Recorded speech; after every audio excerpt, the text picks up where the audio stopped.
Praise దేవునికి మహిమ కలుగును గాక. దేవుని బిడ్డలందరికీ ఉదయకాల శుభాలండి. దేవుడు మనందరిని ప్రేమించి మరి ఒక నూతన దినం డిసెంబర్ మాసంలో 20వ తారీఖులో దేవుడు మనల్ని ప్రవేశపరిచారు. ఈరోజు శుక్రవారము. దేవుడు మనకిచ్చిన నూతన దినాన్ని బట్టి సమస్త మహిమ ఘనత ప్రభావములు యేసయ్యకే చెల్లును గాక. ఆమేన్.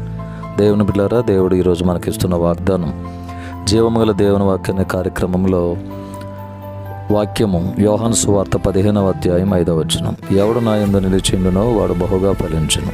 ఎవడు నా యందు నిలిచి ఉండునో వాడు బహుగా ఫలించును. దేవునిలో నిలిచి ఉండటం, శ్రమలైన, కరువైన, ఉపద్రవమైన, నిందలైన, అవమానములైన, కష్టమైన, బాధ అయినా ఆయనలో నిలిచి ఉండాలి అని దేవుడు కోరుతున్నారు.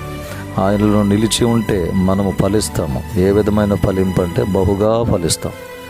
మనమందరము బహుగా ఫలించాలని, దేవునిలో మనం నిలిచి ఉండాలని యేసయ్య ఆశ ఆయన కోరుతూ ఉన్నాడు. కనుక ఈ వాగ్దానం ఎత్తిపట్టి ప్రార్థన చేయండి. దేవుడు మనందరినీ బహుగా ఫలింపచేసే కృప, ధన్యత, భాగ్యము మనందరికీ ప్రభు సమృద్ధిగా అనుగ్రహించునుగాక. ఆమేన్. మా ప్రేమగల తండ్రి, పరిశుద్ధుల వందనాలు. ఇచ్చిన ఈ నూతన దినాన్ని బట్టి మీ స్తోత్రాలు. దినమంతా మీ కాపుదల దయచేయండి. కృపతో నింపండి. మీ చేయి తోడుగా ఉంచండి. ప్రజలందరికీ మీ హస్తం తోడుగా ఉంచండి. చదువుల్లో, ఉద్యోగాల్లో, చేతి పనులు అన్ని విషయాలు తోడుగుండి సహాయం చేయండి. ఈ దినం మేము చేయించిన ప్రతి పనిని ఆశీర్వదించండి. యెరూషలేమునకు క్షేమమును ప్రకటిస్తున్నాం. తోడుగా ఉండండి. క్రిస్మస్ దినాలలో మమ్మల్ని ఉంచినందుకు స్తోత్రం. క్రిస్మస్ దినము కొరకు మమ్మల్ని సిద్ధపరచండి. ప్రమాదాలను దూరపరచండి. అనారోగ్య పరిస్థితులను దూరపరచండి. మీ చేతి నీడలో భద్రపరచండి. యేసయ్య నామములో ప్రార్థించి వేడుకొని పొంది ఉన్నాము తండ్రి.